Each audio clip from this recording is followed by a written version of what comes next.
Hello everyone, chapter 13 why do we fall ill, हम बीमार क्यों होते हैं, part third.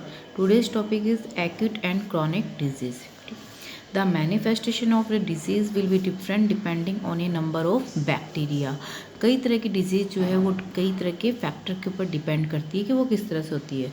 Some disease last for only very short period of time, these are called acute disease. ऐसी बीमारी जो कुछ समय के लिए, शॉर्ट समय के लिए होती है, पीरियड के लिए होती है, उसे हम एक्यूट डिजीज कहते हैं।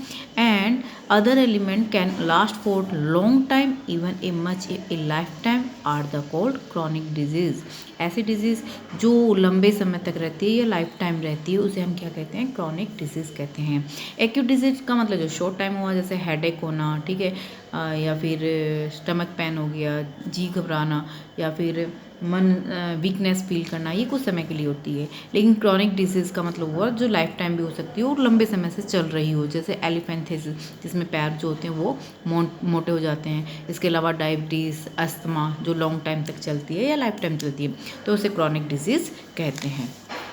ठीक है, नेक्स्ट है chronic disease and poor health. हम बात कर चुके हैं कि जो एक्यूट डिजीज़ है वो ज़्यादा इफेक्ट नहीं करती है। Acute and chronic disease have different effect on the any disease that causes poor infection of the some part of the body will affect the. अगर किसी भी बीमारी की वजह से हमारे जो बॉडी के जो भी फंक्शन है वो प्रॉपर वर्क नहीं करेंगे तो उससे हमारी जो हेल्थ है उससे वो इफेक्ट होगी। This is because all function of the body are necessary for being healthy. इसीलिए मतलब कुल मिला के अगर हेल्थी रहना है तो सारे फंक्शन जो है बॉडी के वो क्या होने चाहिए, प्रॉपर होने चाहिए। But an acute disease which over very soon will not have time to causes major effect on the general health while a chronic disease will do so।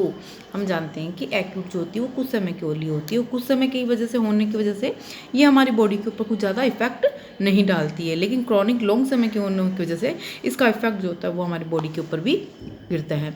About a cough and cold which all us have from time to time, most of us get better and become well within a week और सो। हम जानते हैं कभी कभी हमें कफ हो जाता है, कोल्ड हो जाता है ना, ये सब टाइम टू टाइम होता रहता है और हम कुछ ही समय में इसमें ठीक भी हो जाते हैं।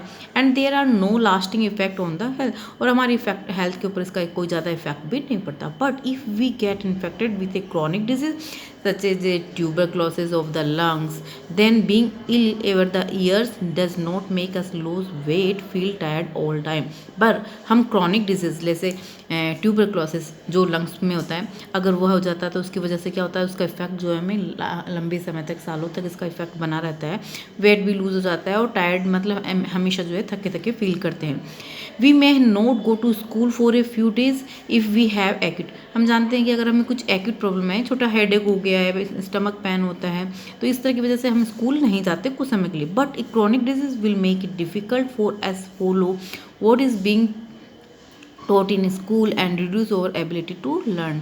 लेकिन अगर क्रॉनिक डिजीज़ है तो उसकी वजह से हम लंबे समय तक स्कूल नहीं जा पाते और क्योंकि हमारे जो पढ़ने की कैपेसिटी, जो लर्निंग होती है वो भी कम होने लग जाती है। In other word we are likely to have prolonged general poor health if we have chronic disease. तो इससे मतलब इस समझ में आ गया कि क्रॉनिक डिजीज़ की वजह से हमारी जो हेल्थ होती है वो पुअर हो जाती है।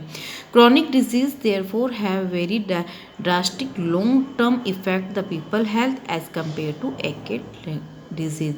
जो क्रॉनिक डिजीज़ होती है उसका इफेक्ट जो है वो हमारी बॉडी के ऊपर लंबे समय तक रहता है और ज़्यादा ड्रास्टिक होता है, यानी भयानक होता है comparison to acute disease. Causes of disease, क्या कारण है डिजीज़ का। वी थिंक अबाउट डिजीज़, क्या कारण है। We must remember that the many level of the such causes. तो उसके बारे में हम कई लेवल हमारे दिमाग में आता है। जैसे example, if a there a baby suffering from a loose motion, अगर किसी बेबी को लूज मोशन हुआ है तो उसका क्या प्रॉबेबली है, तो हम ये सोचते हैं आई थिंक इन्फेक्शन हुआ है इसलिए से लूज मोशन है। बट द नेक्स्ट क्वेश्चन आता है where did the infection come from. तो ये इन्फेक्शन, अगला क्वेश्चन है कि ये इन्फेक्शन कहाँ से है। Suppose we find that the infection come through the unclean drinking. मान लो हमें ये पता चलता है कि ये इन्फेक्शन जो है उसके अनक्लीन वाटर ड्रिंक करने की वजह से आया है। So why it is the one baby developed loose motion one another. तो अगर ये अनक्लीन ड्रिंकिंग वाटर की वजह से आया है तो और भी बेबी वहाँ रहते हैं, उनमें क्यों नहीं हुआ loose motion.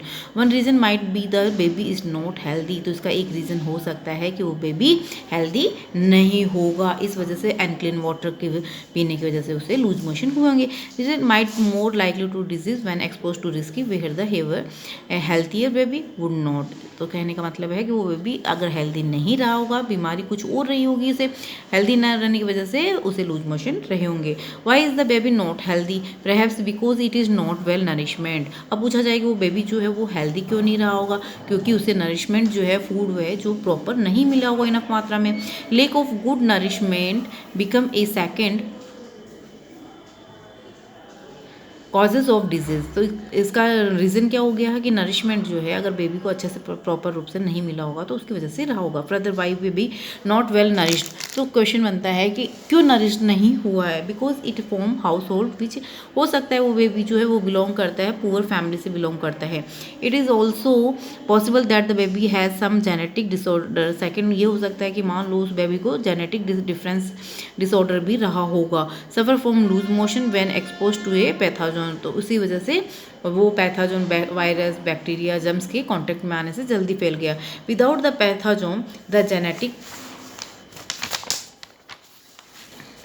difference as poor nourishment alone would be lead to low motion but they not become contributive causes of the disease। तो अगर देखा जाए तो ये जो कारण है उनकी वजह से क्या होता है, डिजीज होने के चांसेस बने रहते हैं। Why was there no clean drinking water for the baby? क्यों नहीं पीना चाहिए? Perhaps because the public services are poor where the baby family live, so poverty of the lack of public services become third causes of the baby disease।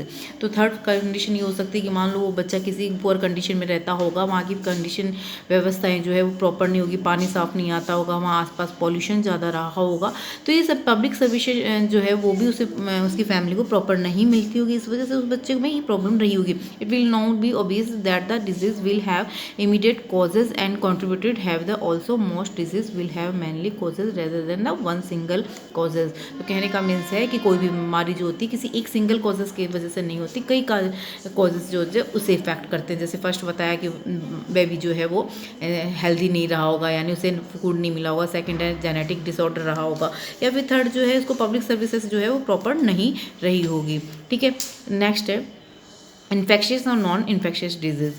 we have important to public health, community health is a factor mind the think about causes of disease। we can take the approach the little further। it is used to think the immediate causes of the disease belong to distinct times। अगर देखा जाए तो जैसे कि important कि public health जो होती है या कम्युनिटी की हेल्थ जो होती है वो सारी ही इसके अंदर काउंट की जाती है। it is the useful thing to immediate causes of the disease belong to distinct। one group of causes is the infectious agent, mostly microbe of one microorganism। disease where microbe are the immediate causes are called infectious disease। यानी कहने का means है कि ये disease जो होती है वो टू टाइप्स की होती है, एक होती है इन्फेक्शियस होती है और एक नॉन इन्फेक्शियस होती है। जो डिजीज़ जो होती है वो माइक्रोब या जल्दी ही किसी के कॉन्टेक्ट में आने से फैल जाती है उसे इन्फेक्शियस डिजीज़ कहते हैं। This is the because of microbe can spread the community, क्योंकि इसके माइक्रोब जो होते हैं वो जल्दी ही फैलते हैं। ठीक है, and disease they causes will be spread them, जिसकी वजह से बीमारी जो होती है जल्दी जल्दी फैलनी शुरू हो जाती है। On the other hand there are disease that can't cause by infection. पर कुछ बीमारी जो होती है वो जल्दी नहीं फैलती। इन्फेक्शस में जैसे कोल्ड वगैरह हो गया ना, इसकी वजह से जल्दी फैलते हैं। पर कुछ जो होती है वो उसके एजेंट जो होते हैं वो इन्फेक्शस नहीं होते, जल्दी बीमारी नहीं फैलती। They are not external causes like microbe that are spread in the community state. These are mostly internal non infectious disease. तो कुछ बीमारी जो होती है वो कुछ इंटरनल इफेक्ट की वजह से होती है, जो फैलती नहीं है, उनके जर्म्स जो होते हैं वो अंदर ही रहते हैं, जैसे डायबिटीज़ हो गया। ठीक है ना, सम कैंसर है, कैंसर के अलावा इसके अलावा कुछ अदर जो डिजीज़ है वो उसकी वजह से होती है, वो फैलती नहीं है।